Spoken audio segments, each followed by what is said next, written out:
Hi friends, முயல் குட்டிகளை எப்படி காப்பாற்றுறோம் அப்படின்றத இந்த வீடியோவில் பார்க்க போகிறோம். எங்கள் முயல் எப்போவுமே மண்ணில் தான் குழி தோண்டி குட்டி போடும். நாங்கள் வீட்டில் பெட்டாக தான் வளர்த்துட்ருக்கோம். இருந்தாலும் அது குட்டி போடுறதுனா தோட்டத்துக்கு தான் போயிடும். இங்கே பாருங்கள், அது குட்டி போட்டிருந்தது எங்களுக்கு தெரிஞ்சது. நாங்கள் பகலில் மட்டும் வெளில விடுவோம், ஏன்னா பூனை வந்துடுமோன்னு. ராத்திரியில் கூண்டுக்குள்ளே தான் அடைச்சி வைப்போம். இங்கே பாருங்கள், குழியை தோண்டி குட்டி போட்டிருக்கு. குட்டி எவ்வளோ குட்டி வருது பாருங்கள். அதோட அவ்வளோ முடியை பிச்சு வச்சுருக்கு. அதில் நல்லா மெத்த மாதிரி ரெடி பண்ணி குட்டி போட்டிருக்கு. இப்படி ஒரு குட்டியாக நாங்கள் தேடி எடுக்கிறோம். நாங்கள் மண்ணிலே ஒரு 1 வீக் விட்டுருவோம். ஏன்னா ரொம்ப தோலில் முடியே இல்லாமல் இருந்தால் நம்ம காப்பாற்றுறது ரொம்ப கஷ்டம் ஃப்ரெண்ட்ஸ். அதனால் நாங்கள் 1 வீக் கிட்ட விட்டதுக்கப்புறம் தான் நாங்கள் எடுப்போம். ஏன் எடுக்கிறோம் அப்படின்னா, மண்ணில் வந்து 1 மந்த் கழித்து தான் அது குட்டியை வளர்த்து தான் வெளில கொண்டு வரும். ஆனால் அதுக்குள்ளே மழை வந்துருச்சுன்னு வைங்க, அந்த குட்டியை காப்பாற்ற அது போகாது. மண்ணுக்குள்ளே போய் தோண்டி அதுக்கு பால் கொடுத்து வளர்க்காது. அதனால் நாங்கள் இப்போ இது குட்டி போட்டு 3 நாள் ஆகுது. 3ஆவது நாள் பயங்கரமாக மழை வந்துருச்சு. நல்ல வெயில் காலம்தான், குட்டி போட்டு இருக்கட்டும் அப்படின்னு விட்டுருந்தோம். திடீர்னு பயங்கர மழை, கோடை மழை வந்துருச்சு. ஸோ அதனால் நாங்கள் என்ன செய்கிறதுன்னு தெரில. தண்ணி ரொம்ப தேங்கிடும். தண்ணி தேங்கிடுச்சுன்னா சுத்தமாக நம்மளால் எடுக்கவே முடியாது, குட்டிகளை காப்பாற்ற முடியாது. அதனால் நாங்கள் இன்னொன்று எடுத்துருவோம் அப்படின்ட்டு நாங்கள் எடுக்க போயிட்டோம். இன்னொன்று என்ன அப்படின்னா, முயல் குழி தோண்டும். அது தோன்ற இடம் ஒன்றா இருக்கும், ஆனால் குட்டி இருக்கிற இடம் ஒன்றா இருக்கும். அப்படியே கர்வ் மாதிரி வளைஞ்சி போய் தான் அங்கே பெருசாக உள்ள குழி தோண்டி நல்லா நீட்டாக ஒரு மண்ணு கூட விழாதபடி நல்லா அழகாக பெரிய பொந்தாக ரெடி பண்ணி வச்சுருக்கோம். ஸோ அதனால் முயல் போய் எப்போ குழியை தோண்டுதோ அப்போ தான் நாங்கள் போய் ஓப்பன் பண்ணுவோமே. இல்லைன்னா நம்ம எவ்வளோ தான் முயல் குழி தோண்டின இடத்த ஓப்பன் பண்ணாலும் குட்டி எங்கே இருக்குதுன்னு நம்மளால் கண்டே பிடிக்க முடியாது ஃப்ரெண்ட்ஸ். இங்கே பாருங்கள், அங்கே தோண்டி இருக்குது, அந்த சைடு நோண்ட பாருங்கள். அந்த பேத்துலேருந்து நம்ம என்ன செய்வோம், ஸ்ட்ரைட்டாக கூட நம்ம நோண்டிக்கிட்டு போவோம். ஆனால் அது ஸ்ட்ரைட்டாக நோண்டி இருக்காது, இப்படி திரும்பி இப்படி வந்திருக்கு பாருங்கள். அதிலேருந்து இந்த மரம் இங்குள்ளே இருக்குது பாருங்கள், அந்த மரத்துக்கு ஏற்ற மாதிரி தான் தோண்டிட்டு போகும். ஆனால் இந்த சைடு நோண்டி இங்கே இவ்வளோ பெரிய குழியை போட்டிருக்கு பாருங்கள்.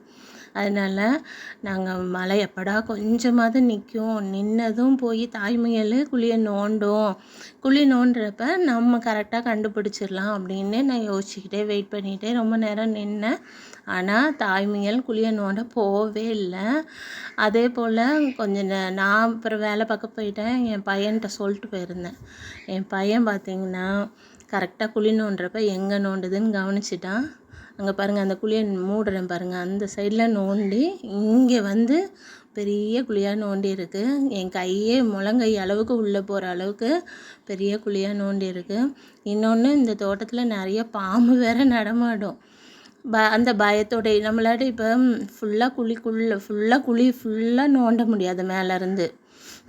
அதனால் என்ன செய்கிறோம் அப்படின்னா, மேலே குழியை நோண்டிட்டு உள்ளே கை விட்டு தான் எடுக்கிற மாதிரி இருக்கும். அப்படி ஏன்னா மண் ஃபுல்லாக குட்டி மேலே விழுந்துருச்சு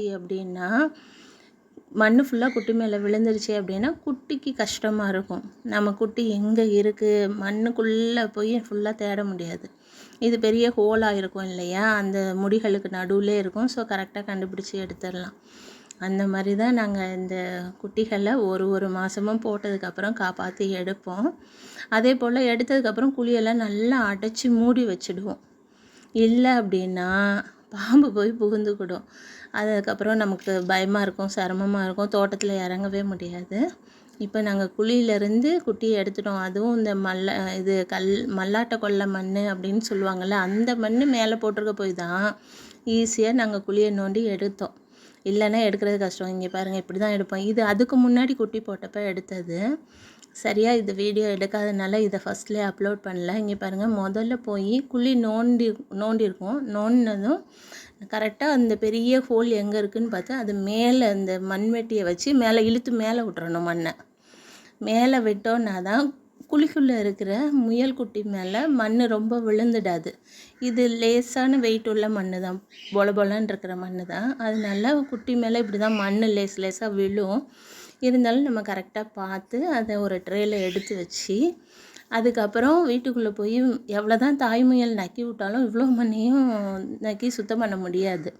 ஸோ அதனால என்ன செய்வோம் அப்படின்னா, இந்த குட்டிகள் மேலே இருந்திருக்க மண்ணை நாங்கள் லேசாக தண்ணி வச்சு தொடச்சி விடுவோம். அப்படி தொடச்சி விடும்போது மூக்கில், அந்த முயல்குட்டியோட மூக்கில் தண்ணி போயிடாதபடி நம்ம தொடச்சி விடணும். மற்றபடி காதில் கண்ணுலலாம் தண்ணி பட்டால் பிரச்சனை இல்லை. மூக்குவில் தண்ணி போயிடக்கூடாது. அதனால் தலையில் துடைக்கும் போது மட்டும் பார்த்து துடைக்கணும். இங்கே பாருங்கள், அதுக்கு முந்தின வீடியோவில் 5 குட்டி போட்டிருந்தது. என் பையன் குட்டியை மட்டும் ஃபோக்கஸ் பண்ணான். குழியிலேருந்து கரெக்டாக எப்படி எடுத்தோன்றதை ஃபோக்கஸ் பண்ணல. அதனால் இந்த வீடியோ அப்லோட் பண்ணாமல் இருந்தேன். இப்போ இங்கே பாருங்கள், எவ்வளோ பெரிய குழியாக நோண்டி வச்சுருக்கு பாருங்கள் உள்ள.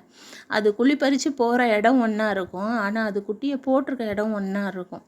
அதனால் நம்ம கரெக்டாக கண்டுபிடிக்க முடியாது மண்ணுக்குள்ளே இருந்து எப்படி குட்டியை காப்பாற்றுறது. நாங்கள் ஏன் இப்போ மண்ணுக்குள்ளே விட்டுறலாம், ஆனால் என்னாகும் அப்படின்னா மழை பெஞ்சிருச்சுன்னா அது போய் காப்பாற்றாது, அப்படியே குட்டி மண்ணுக்குள்ளே இதாகிடும்.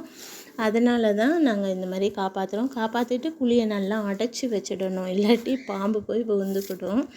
ஸோ இந்த மாதிரிலாம் நம்ம இங்கே பாருங்கள், 5 குட்டி நல்லா கொலு கொலுன்னு பெற்றுருக்கு. ஒரு நேரம்தான் சரி வர பெற்றிருக்காது. அப்படிங்கும்போது அந்த குட்டிலாம் இங்கே பாருங்கள் நக்கி விடுது. எவ்வளோதான் நக்கினாலும் ஃபுல் மண்ணையும் அதால் நக்க முடியாது. ஸோ அதனால தான் நக்கி சுத்தம் பண்ண முடியாது. வந்து பார்க்குது, அதால் முடியலன்னதும் நாங்கள் எடுத்து அதுக்கப்புறம் சுத்தம் பண்ணுறோம். அவ்வளோதான், கொஞ்ச நேரம் தான் அதால் நக்கி விட முடியுது. அதுக்கப்புறம் நக்கி விட முடியல. 5 குட்டியுமே நல்லா ஹெல்த்தாக போட்டிருக்கு. இல்லைன்னா ஒரு குட்டி ரொம்ப ஒல்லியாக போட்டிருக்கோம். அப்படிங்கும்போது அந்த குட்டியெல்லாம் காப்பாற்றுறது நமக்கு கஷ்டம். அதனாலே நாங்கள் ஒரு 1 வீக்காவது தோட்டத்தில் இருக்கட்டும், குழிக்குள்ளே இருக்கட்டும்னு விட்டுருவோம். அது நல்லா சேஃபாக தான் போட்டிருக்கோம். பூனை, பாம்பு, எதுவும் எலி கூட வந்து இந்த குட்டியை நோண்டி எடுக்காதபடி நல்லா சேஃபாக தான் போட்டிருக்கோம். பட் ஆனால் மழை பெஞ்சிருச்சுன்னா அது போய் காப்பாற்றாது அப்படின்ற ரீசன்னால் நாங்கள் எடுத்துடுறது. இல்லாட்டி 1 மந்த் வரைக்கும் வெயிட் பண்ணாலும் அது கரெக்டாக கூட்டிட்டும் வராது.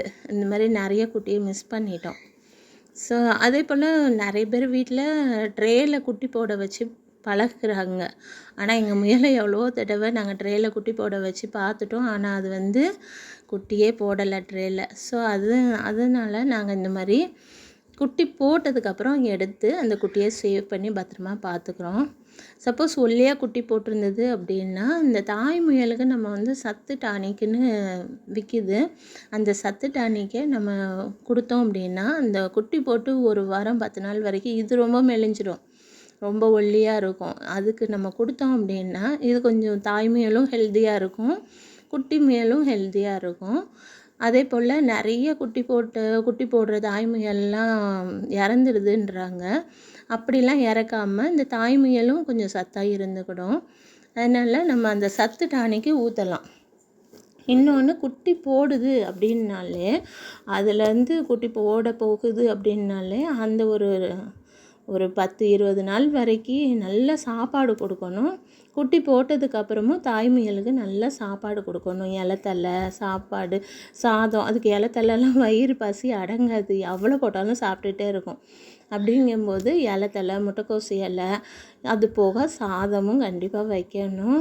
குச்சி தீவனம் நிறைய பேர் கொடுத்து வளர்க்குறாங்க. குச்சி தீவனம் கொடுத்தா எனக்கு என்னமோ முயல் ரொம்ப ஃபேட் ஆகிடுற மாதிரி ஃபீல் ஆகுது. அதனால நான் குச்சி தீவனம் கொடுக்குறதே இல்லை.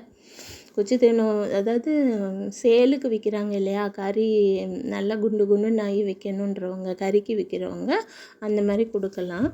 நாங்கள் சாதம் தான் வைக்கிறோம், சாம்பார் சாதம் அந்த மாதிரி வீட்டில் சாதம் செய்கிறது தான் வைப்போம். அது சாப்பிட்டுக்கிடும். இங்கே பாருங்கள், இந்த மாதிரி தண்ணியில் லேசாக தொட்டு கழுவணும்.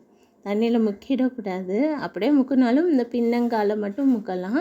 பட் ஆனால் தொட்டு தொடச்சி தான் விடணும். தொடச்சி விட்டுட்டு இப்படி எல்லா மேலேயும் ஒன்று ஒத்தாப்பில் தொடச்சி வச்சுட்டு அதுக்கப்புறம் ஒரு காட்டன் துணி வச்சு ஒத்தி எடுத்து தண்ணியை நாங்கள் எடுத்து விட்ருவோம், தொடச்சி விட்ருவோம். ஈரத்தோடையும் இருக்கக்கூடாது, குட்டி முயல் இல்லையா, அதனால் ஈரத்தோடையும் இருக்கக்கூடாது, தொடச்சி விட்ருவோம். இந்த வாய்க்கிட்ட துடைக்கும்போது கொஞ்சம் பார்த்து கவனமாக துடைக்கணும். மூக்கில் தண்ணி ஏறிடக்கூடாது.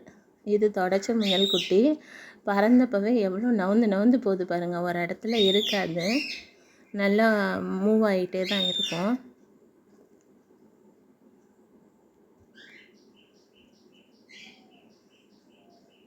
3 குட்டி தொடச்சி வச்சாச்சு. இப்போ 4வது குட்டி தொடச்சிட்ருக்கேன். இந்த 5 குட்டியும் எங்களால் காப்பாற்ற முடியலை. ஏன் அப்படின்னா, அது வந்து தூக்கி கொஞ்சுறாங்க இல்லையா பிள்ளைங்க. தூக்கி கொஞ்சும் பொழுது கீழே விட்டுறக்கூடாது முயல்குட்டியை கீழே போட்டுட்டோம் அப்படின்னா அது வந்து கை கால் அடிபட்டுரும். ஒரு தடவைலாம் முயல்குட்டிக்கு தலை திரும்பிக்கிடுச்சு அடிபட்டு. ஆனால் அந்த முயல்குட்டியை சத்து டானிக் கொடுத்து கொஞ்சம் அப்படியே நல்லா ஆயிடுச்சு, நேரம் ஆயிடுச்சு. இப்போ நல்லா இருக்குது. அந்த மாதிரி நம்ம ஏதாவது இப்போ தாய் முயலே ஒரு 20 நாள் ஒரு 45 நாள் கிட்ட ஆயிடுச்சு அப்படின்னா இந்த குட்டி முயலை கடிச்சு வச்சிருது. அதனாலே நாங்கள் வந்து ஒரு 2 மாதம் கழிச்சு, குட்டி வந்து ஒரு 1.5 மாதம் வரைக்கும் பால் குடிக்கும். அதுக்கப்புறம் 2 மாதம் கழித்து எங்கேயாவது கடையில் கொடுத்துருவோம். நம்மளால் அவ்வளோதான் பார்க்க முடியும், ஒரு ஜோடி தான் பார்க்க முடியும். அதனால் அதுக்கு மேலே இருந்தது அப்படின்னா தாய் முயலே கடிச்சு விட்டுருது கொஞ்சம் வளர்ந்ததுக்கப்புறம் உள்ள குட்டியை. அதனால் அதுக்கு பின்னங்கள் 2மே வர முடியாமல் போயிடுது. இது மாதிரி 2 தடவை நடந்துச்சு. மறுபடியும் நாங்கள் சத்து டானிக் கொடுத்து அதுக்கு கால் வர வச்சு அதுக்கப்புறம் தான் கடையில் கொடுத்தோம். அந்த மாதிரி நிலைமையாயிடுது. அந்த தாய் முயல்கிட்டே விட முடியாது ஒரு 2 மாதம் கழிச்சு. அதனால் கொஞ்சம் வளர்ந்ததுமே தானாக நல்லா ஃபுட் எடுக்க ஆரம்பித்ததுமே முயல்குட்டியை நம்ம வந்து கடையில் கொடுத்துடலாம். இங்கே பாருங்கள் 5 முயல்குட்டியும் நல்லா குளிக்க வச்சாச்சு. இது வந்து அந்த 5 முயலில் 2 முயல் காப்பாற்றினதில் அதான் அந்த கீழே விழுந்ததுனால அடிபட்டதுன்னா ஒரு முயல் வந்து உயிரோடு இருக்காது, இறந்துடும். அதனால் அந்த குட்டி ஸ்டேஜில் கீழே விழாமல் எறும்பு எல்லாம் கடிக்காமல் பார்த்துக்கணும். இது இந்த முயல் கடித்தது தாய் மேலே கடித்ததுனால பின்னங்கால் வந்து தாவி நடக்குது. சத்து டானிக் கொடுத்து ஓரளவு ஊனி நடக்க ஆரம்பிச்சிருச்சு. இருந்தாலும் முயலுக்கு அழகு கால்கள் தான், நல்லா தாவி குதித்து ஓடுறதுக்கு. அது வந்து கொஞ்சம் கஷ்டப்படும். சத்து டானிக் ஊற்றிக்கிட்டே இருந்தோன்னா கால் வந்துடும். இந்த மாதிரி தான் ஃப்ரெண்ட்ஸ் முயலெலாம் பாதுகாத்து வளர்க்கணும். ஸோ தேங்க்ஸ் ஃபார் வாட்சிங்.